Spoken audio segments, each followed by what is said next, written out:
this is kind of a new thing, and it's only since 1994 that the Channel Tunnel has existed, and it just seemed an exciting time, and fast trains seemed to be in the news. So I decided to go and see some of perhaps the less obvious places, not going to Paris and to Brussels, but to going beyond those places.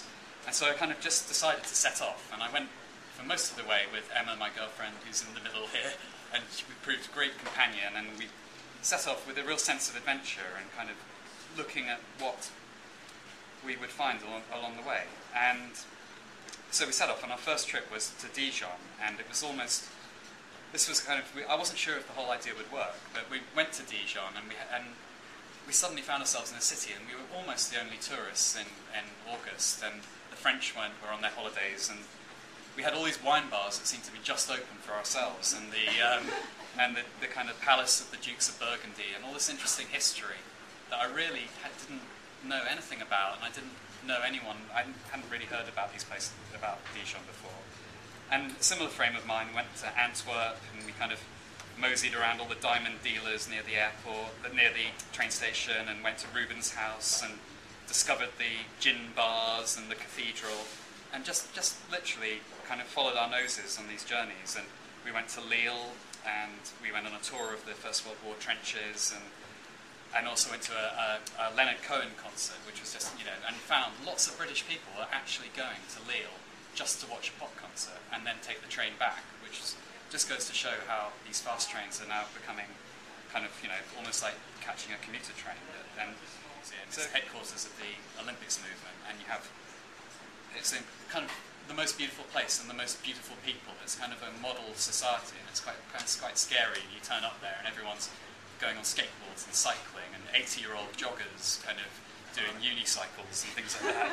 And so it's just a very surprisingly beautiful place. And we also, because of the nature of the trip, we ended up going to Marseille in the middle of winter, and it was snow all the way. But it felt like we went through a white tunnel all the way through France, and admittedly there were a few delays due to kind of the snow on the tracks, but it was just a complete and utter adventure. And we finally got to Marseille, and again we found ourselves being the only tourists in Marseille in December, and we had the kind of place to ourselves, and I was really blown away and really enjoyed the city, the destinations we went to, but I couldn't think of a more romantic and beautiful city to visit for a high-speed weekend. And all in all, we went 10,500 miles, which I worked out is the distance to Sydney or to Los Angeles and back, which actually was really quite crazy, but it was a serious adventure, and we had to throw it all together because we were going every other fortnight, had to kind of do the research on the hoof, and it wasn't just a one-off. Although we didn't go, it wasn't like taking a train all the way or across Russia and several stops along the way. It was a series of disjointed weekends, but it did feel like a journey because we did it so quickly. And what I began to realise is that the geography of Britain, of Europe, is beginning to change, because everywhere you can get everywhere so much more quickly. And I was just thinking, imagine if you could get on a high-speed train to Edinburgh in 2 hours. Well, I think that would change the way you think about Britain, but that's what's happening across Europe in general. And so you can now, literally, I met people in Cologne, I met people in Luxembourg, and they would go on weekend breaks around Europe and think nothing of it on these fast trains. And this is the European attitude to these trains. And what obviously I began to realise is that you waste so much time in airports, and airports are so boring, and flights are so boring, but here we were checking in quickly. I mean, this feels like a second home here in St. Pancras after the number of journeys we've had. And so basically on the trains we were kind of seeing the scenery go by. We were on holiday, felt like we were on holiday immediately once we arrived here. And it was a totally different experience to flying. And we really kind of got into it. And I began, after doing so many of these, I began to think, well, actually, travel is about movement. It's about really seeing things go past. And I think that when you fly, you miss a lot of that. You're just in a nowhere zone for however long it is when you fly to wherever you're going. Whereas trains, I became a bit of a convert. Was completely won over just by seeing the beautiful French scenery go by, and even if it was in a white tunnel, just opened an 800-mile track, a high-speed track. And this is a sign. In China, they're going to have these all over the place. So China will there'll be soon, travelling in China will just completely change. And also in Europe at the moment there are 3,800 miles of track with 2,200 at the moment under construction. And so this is not just a trip to Paris, a trip to Bruges, that's all that Eurostar and high-speed trains are about. It's actually Europe is going to change, it's going to be linked up.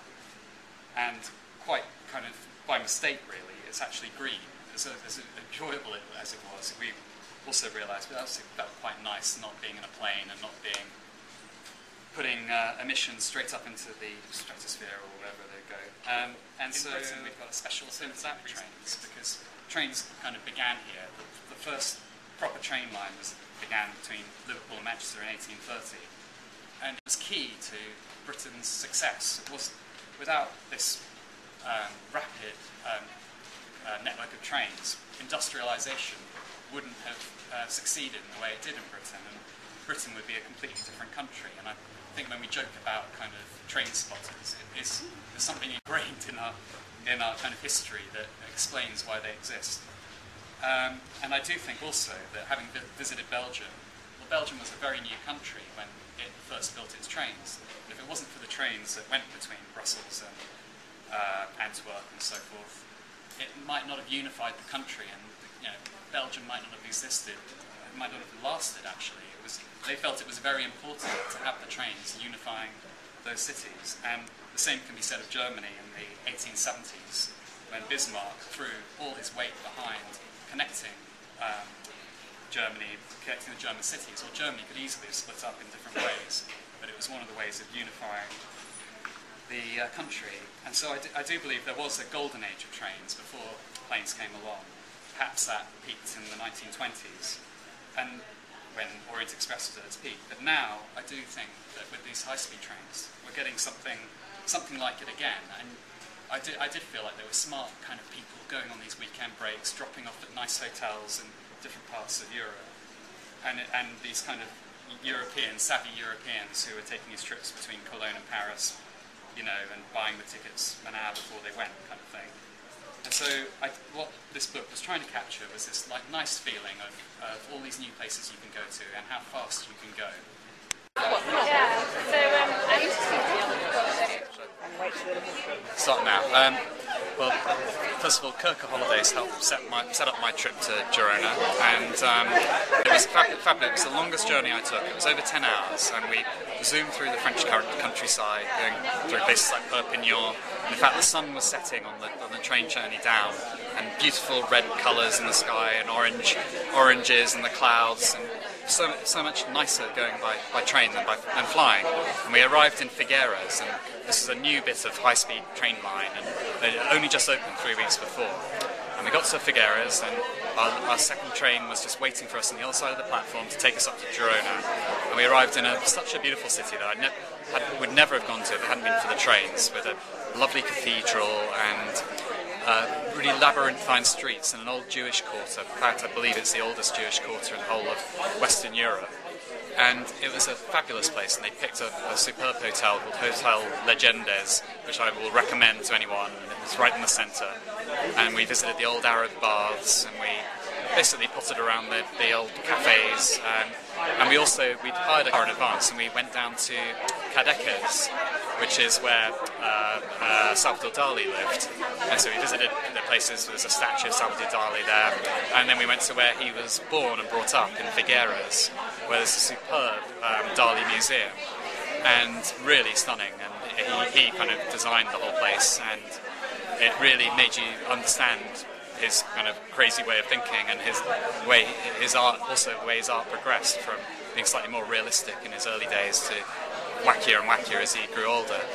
But putting all of that together, it was a superb trip, and I would recommend it to anyone. And thank you very much to Kirker Holidays for providing me with and giving me the inspiration for the trip.